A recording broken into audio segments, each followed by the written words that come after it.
Bapak Ibu hadirin hadirat yang dirahmati Allah Subhanahu wa taala, ada hadis yang biasanya hadis ini populer disampaikan agak tengah-tengah di bulan Ramadan atau di ujung-ujung. Maka hadis ini pengen saya tarik di awal Ramadan sehingga bisa menjadi pengingat kita semua, dan hadisnya sangat masyhur sekali. Rasulullah SAW mengatakan di situ, banyak orang yang berpuasa tapi yang didapatkan dari puasa itu hanyalah dahaga dan haus, dahaga dan lapar saya. Dan banyak juga yang berqiyamul lail, tarawih, qiyamul lail, semalam suntuk dia salat, akan tetapi yang dia dapatkan dari apa yang dia amalkan tersebut hanyalah capek dan bergadang saja. Nasnya adalah rubba sa'imin laisa lahu min siyamihi illa al-ju' wal 'atash wa rubba qa'imin laisa lahu min qiyamihi illa as-sahru wat ta'ab, atau kama qala sallallahu alaihi wasallam. Seberapa banyak orang yang salat, yang puasa, tetapi betapa banyak yang melakukan hal tersebut dia hanya mendapatkan lapar dan dahaga saja. Kemudian banyak juga yang melakukan qiyamul lail, tarawih dan lain sebagainya dari amalan-amalan malam di sepanjang Ramadan, akan tetapi yang dia dapatkan hanyalah ta'ab, capek dan bergadang saja. Untuk itu kita perlu mengintrospeksi dan seyoknya kita belajar dari salah seorang Arabi yang hadisnya akan saya sampaikan sebentar lagi, dan semoga insyaallah hadis atau cerita tentang Arabi ini bisa menjadi penguat kita, penguat azam kita, bisa memperbaiki niat kita di bulan Ramadan, karena kita masih berada di 10 awal daripada bulan Ramadan. Hadisnya adalah hadis tentang seorang Arabi, Arab Badui, yang diceritakan oleh sahabat Rasul sallallahu alaihi wasallam bernama Shaddad Ibnul Had Al-Laythi, diriwayatkan oleh Imam An-Nasa'i, dan Syekh Al-Albani rahimahullah taala mengatakan hadis ini derajatnya sahih. Ala kulli hal, hadis ini tentang seorang Arab Badui yang jauh dari kampungnya datang menuju Rasul sallallahu alaihi wasallam, kemudian dia menyatakan diri, berikrar asyhadu an la ilaha illallah wa asyhadu anna muhammadar rasulullah. Kata Shaddad Ibnul Had Al-Laythi, anna a'rabiyan jaa ila an-nabiy sallallahu alaihi wasallam fa amana bihi wattaba'ah wa qala uhajiru ma'ak fa awsa bihi an-nabiy sallallahu alaihi wasallam ba'd ashabihi. Dari Shaddad Ibnul Had Al-Laythi radhiyallahu taala anhu, bahwa ada seorang Arab Badui. Jadi kesannya kalau dibilang Arab Badui kan rumahnya jauh, tinggalnya di gurun pasir, hidupnya juga tidak menentu. Mereka biasanya memanfaatkan cuaca dan sumber air yang cukup. Kalau di satu tempat di situ terdapat sumber air, oase, maka mereka akan mencari atau bertempat tinggal di tempat yang tidak jauh dari air tersebut. Kalau kering, ya mereka pindah ke tempat yang lain guna keberlangsungan hidup mereka. Dan di antara sifat dari Arab Badui ini, mereka disebutkan memiliki perangai yang kasar dan tidak mudah percaya sama orang.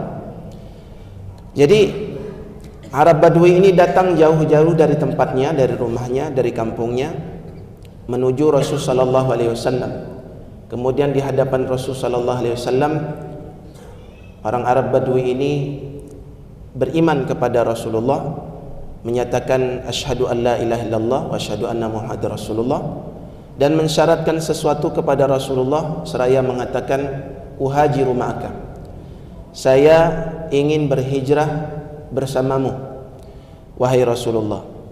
Lalu kemudian Rasul sallallahu alaihi wasallam mewasiatkan kepada beberapa sahabat yang hadir pada saat itu agar saudaranya ini, Arab Badui ini, diperlakukan dengan baik, diajarkan ajaran Islam, dibekali dengan bekal agama yang baik, diajarkan tauhid, diajarkan bagaimana salat dan lain sebagainya. Falamma kanat ghazwatun ghanima an-nabiy sallallahu alaihi wasallam faqasama wa qasama lahu. Lalu tidak lama berselang dari kejadian itu, sahabat dan Rasulullah SAW terlibat perang yang sangat sengit sekali. Termasuk orang Arab Badui ini yang baru masuk Islam juga ikut andil dalam jihad fisabilillah.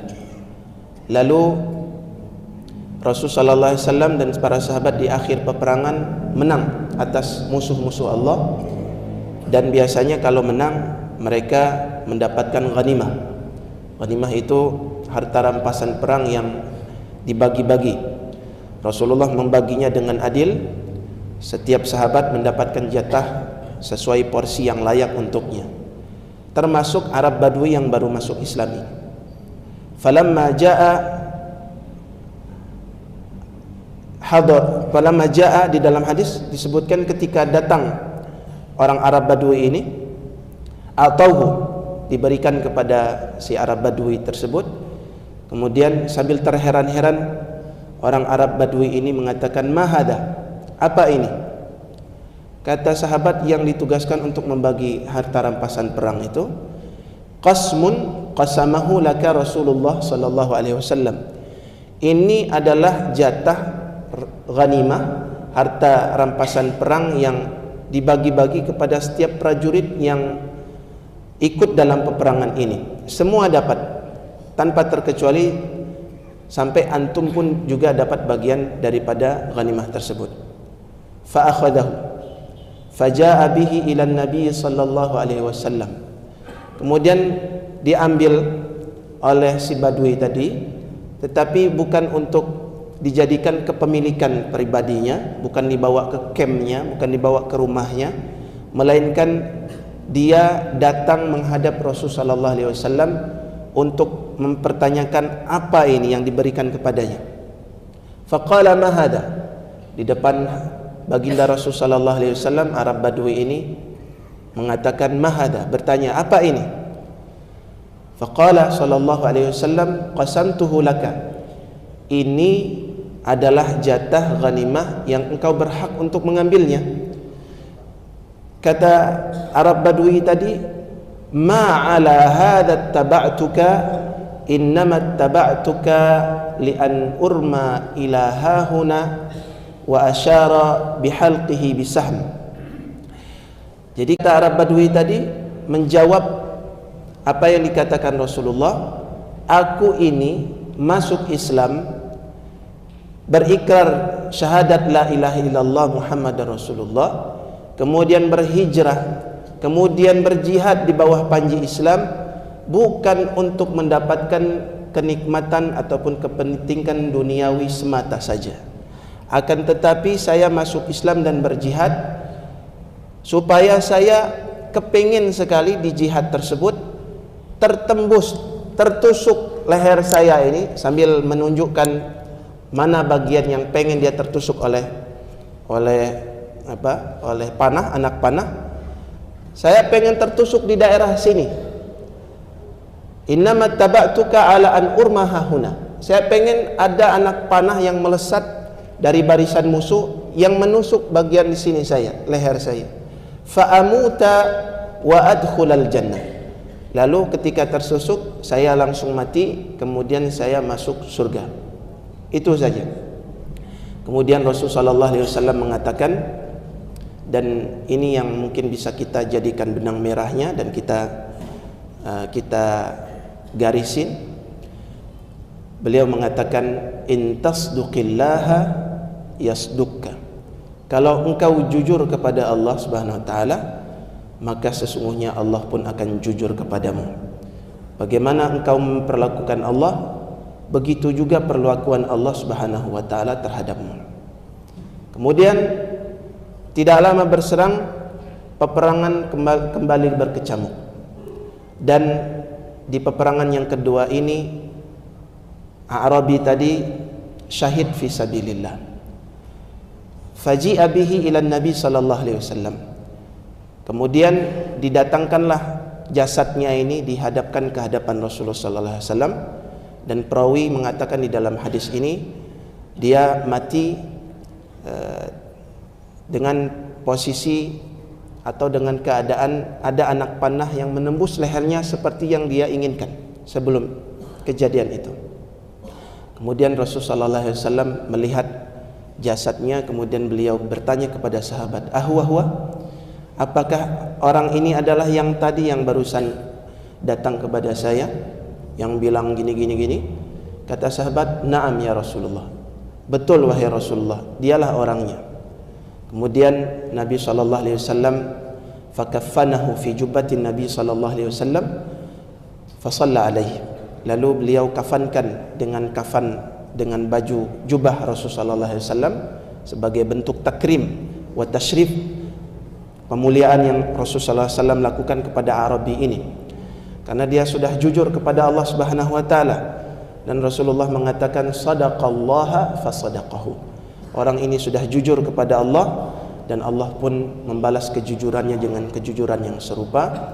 Fasalla alaihi fakana fima yadhharu min salatihi. Dan di ujung hadis disebutkan oleh perawi, Nabi mensolatkannya, kemudian di sela-sela takbir beliau untuk jenazah yang ada di hadapan beliau, beliau berdoa, Allahumma inna hada abduk kharaja mujahidan fi sabilik ana syahidun alaih. Ya Allah, saksikanlah ini adalah hambamu yang berjihad fi sabilik, di jalanmu ya Allah, dan terbunuh karena engkau, aku bersaksi untuk orang ini. Hadirin hadirat yang dirahmati Allah Subhanahu wa taala, tidak banyak atau tidak panjang ceritanya, tetapi syarat akan hikmah dan pelajaran bagi yang ingin mendapatkan pelajaran dari hadis tersebut. Yang kita titik beratkan adalah sabda Rasul sallallahu alaihi wasallam yang barusan kita sebutkan, in tasduqillaha yasduq. Kalau kita jujur kepada Allah, maka Allah pun akan jujur kepada kita. Mungkin sudah banyak Ramadan berlalu, tahun demi tahun, akan tetapi kok terasa Ramadan yang sudah kita lewati tidak memberikan efek yang begitu signifikan dalam kehidupan kita sehari-hari. Ada apa? Mengapa bisa seperti itu?